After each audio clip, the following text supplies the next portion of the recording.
નમસ્કાર અમારા વાલા પેન્શનર મિત્રો, નિવૃત્ત કર્મચારી મિત્રો, ભાઈઓ તથા બહેનો, સ્વાગત છે આપ સૌનું આપણી આ યુટ્યુબ ચેનલ ભાવેશ મકવાણા ન્યૂઝમાં।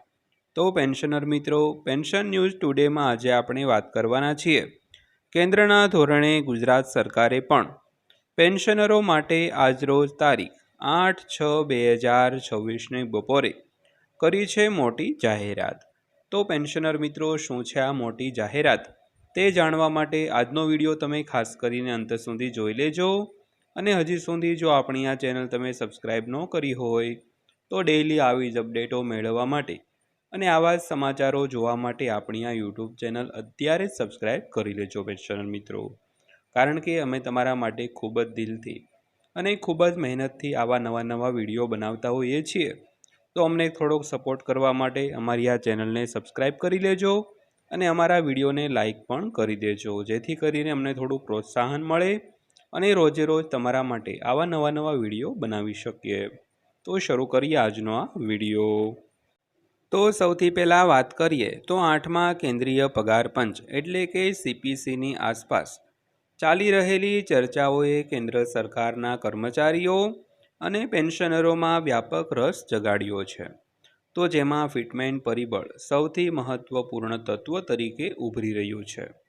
તો ફિટમેન્ટ ફેક્ટર જે નવા પગાર પંચ હેઠળ હાલના મૂળભૂત પગારને સુધારેલા મૂળભૂત પગારમાં રૂપાંતરિત કરવા માટે વપરાતો ગુણક છે, તો તે ચર્ચાના કેન્દ્રમાં છે। તો સરકાર દ્વારા મંજૂર કરાયેલ અંતિમ ફિટમેન્ટ ફેક્ટર તમામ પગાર સ્તરોમાં પગાર વધારાની હદ નક્કી કરશે દોસ્તો। તો ખાસ કરીને 8મા પગાર પંચને લઈને હાલમાં સરકારી કર્મચારીઓ અને પેન્શનરોમાં વ્યાપક રસ છે તે જાગી રહ્યો છે। તો આ બધા માટે ફિટમેન્ટ પરિબળ એક મહત્વપૂર્ણ તત્વ તરીકે ઉભરી આવે છે। તો ફિટમેન્ટ ફેક્ટર જે નવા મૂળભૂત પગાર પંચ હેઠળ હાલના મૂળભૂત પગારને સુધારેલા મૂળભૂત પગારમાં રૂપાંતરિત કરવા માટે વપરાતો ગુણક છે, તો તે ચર્ચાના કેન્દ્રમાં પણ છે। તો સરકાર દ્વારા મંજૂર કરાયેલ અંતિમ ફિટમેન્ટ ફેક્ટર તમામ પગાર સ્તરોમાં પગાર વધારાની હદ નક્કી કરશે દોસ્તો। તો સૌથી પહેલાં વાત કરીએ તો 7મા પગાર પંચે ફિટમેન્ટ ફેક્ટર 2.57 નક્કી કરીને લઘુત્તમ મૂળભૂત પગાર 7,000 રૂપિયાથી વધારીને 18,000 રૂપિયા કર્યો હતો। તો 8મા પગાર પંચ માટે હજુ સુધી કોઈ સત્તાવાર ફિટમેન્ટ ફેક્ટરની જાહેરાત કરવામાં આવી નથી, જ્યારે સરકારે હજુ સુધી કોઈ સત્તાવાર ફિટમેન્ટ ફેક્ટરની જાહેરાત કરી નથી। તો ત્યારે વિવિધ કર્મચારી સંગઠનો, પેન્શનર જૂથો અને નિષ્ણાંતોએ વિવિધ દરખાસ્તો રજૂ કરી છે દોસ્તો।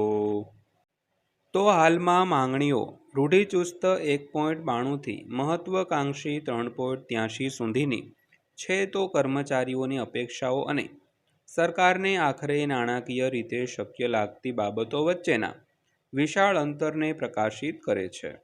તો national council of the joint consultative machinery એટલે કે JCMના સ્ટાફ પક્ષે 3.83ના ફિટમેન્ટ ફેક્ટરની હિમાયત કરી છે, જે અત્યાર સુધીની સૌથી વધુ માંગણીઓમાંની એક છે। તો નેશનલ પેન્શનર્સ ઓર્ગેનાઇઝેશન એટલે કે NPOએ 3.25 સુધીના ફિટમેન્ટ ફેક્ટરનું સૂચન કર્યું છે। તો જ્યારે ઇન્ડિયન ટ્રેડ યુનિયન કોંગ્રેસ એટલે કે ITUC એ 3ના ફિટમેન્ટ ફેક્ટરનો પ્રસ્તાવ મૂક્યો છે। તો ત્યારબાદ વાત કરીએ તો જમ્મુ અને કાશ્મીરના અનેક કર્મચારી સંગઠનોએ 2.86થી 3.68ની રેન્જમાં ફિટમેન્ટ ફેક્ટરની માંગ કરી છે। તો તેમની માંગણીઓ 8મા પગાર પંચના માળખા હેઠળ નોંધપાત્ર પગાર સુધારો ઈચ્છતા અનેક કર્મચારી જૂથોની માંગણીઓ સાથે વ્યાપકપણે સુસંગત છે। તો ભૂતપૂર્વ નાણાં સચિવ સુભાષચંદ્ર ગર્ગનો પણ મત છે કે સરકાર 1.92ના ફિટમેન્ટ ફેક્ટરને મંજૂરી આપી શકે છે। તો ત્યારબાદ વાત કરીએ તો પગાર મેટ્રિક્સ શું થઈ શકે છે। તો 8મા પગાર પંચ દ્વારા મંજૂર ફિટમેન્ટ ફેક્ટરને આધારે સુધારેલા માળખા સાથે હાલના પગાર મેટ્રિક્સને બદલવાની અપેક્ષા છે। તો અગાઉના પગાર પંચની જેમ દરેક પગાર સ્તરને મૂળ પગારમાં પ્રમાણસર સુધારાઓ પ્રાપ્ત થશે। તો જ્યારે ઘરભાડા ભથ્થું એટલે કે HRA અને પરિવહન ભથ્થા જેવા ભથ્થાઓની પણ અલગથી સમીક્ષા કરવામાં આવશે। તો ત્યારબાદ વાત કરીએ તો મોંઘવારી ભથ્થું એટલે કે ડીએ સામાન્ય રીતે પગાર પંચના સુધારા દરમિયાન પગારમાં મર્જ કરવામાં આવે છે અને ત્યારબાદ તેને ફરીથી સેટ કરવામાં આવે છે। ઉદાહરણ તરીકે જો 2.57ના ફિટમેન્ટ ફેક્ટરને ફરીથી અપનાવવામાં આવે તો વર્તમાન લઘુત્તમ મૂળભૂત પગાર ₹18,000 મેળવતા કર્મચારીને સુધારેલા મૂળ પગારમાં આશરે ₹46,260નો વધારો જોવા મળી શકે છે। તો જો 3.83 જેવા ઉચ્ચ પરિબળને મંજૂરી આપવામાં આવે તો સુધારેલા મૂળભૂત પગાર લગભગ 68,940 સુધી પહોંચી શકે છે। તો ત્યારબાદ વાત કરીએ 8મા કેન્દ્રીય પગાર પંચ એ રજૂઆતો, મેમોરેન્ડા અને સૂચનો સબમિટ કરવાની અંતિમ તારીખ સત્તાવાર રીતે 15 જૂન 2026 સુધી લંબાવી છે।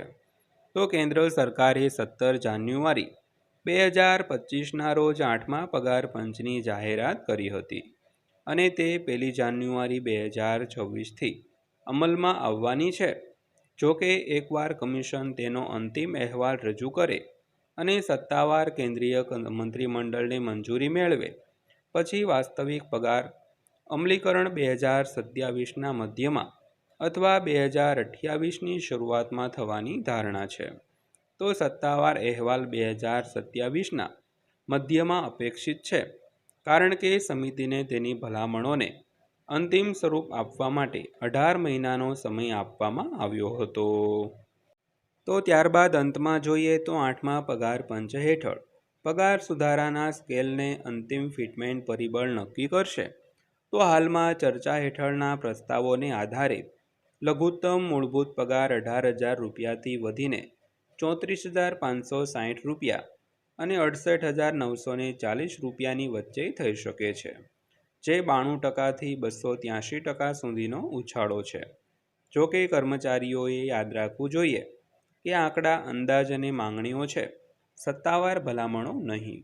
તો સરકાર 8મા પગાર પંચના અહેવાલને મંજૂરી આપે પછી જ અંતિમ નિર્ણય સ્પષ્ટ થશે દોસ્તો। તો દોસ્તો આ હતી આજની માહિતી પસંદ આવી હોય, વિડીયો સારો લાગ્યો હોય તો વિડીયોને એક લાઇક કરજો અને આવા જ વિડીયો રોજે રોજ જોવા માટે આપણી આ ચેનલ સબસ્ક્રાઈબ કરી લેજો। તો ફરીવાર પાછા મળીશું એક નવા વિડીયો સાથે, નવી માહિતી સાથે। ત્યાં સુધી સૌને જય હિન્દ, વંદે માતરમ।